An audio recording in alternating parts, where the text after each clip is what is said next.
مرد عورت کے اس تعلق کو بیان کیا ہے تو وہاں پر قدموا لانفسکم فرمایا کہ اپنے لیے تم خیرن آگے خیر بھیجو.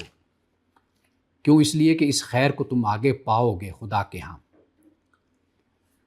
اب یہ آگے بھیجنا کیا ہے؟ یہ اولاد ہے. اللہ سبحانہ و تعالیٰ میاں بیوی کے تعلق کے نتیجے میں اولاد عطا کرتا ہے.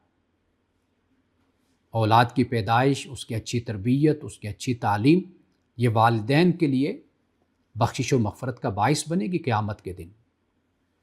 جیسے رسول اللہ صلی اللہ علیہ وسلم نے فرمایا کہ انسان جب مرتا ہے تو اس کے اعمال کا سلسلہ تو منقطع ہو جاتا ہے، لیکن 3 حوالوں سے فرمایا کہ اس کو اجر اور اس کا انعام ضرور ملے گا، اور اس کے نام اعمال میں وہ لکھا جاتا ہے، جس میں سے او والدین صالحین بھی فرمایا، نیک اولاد،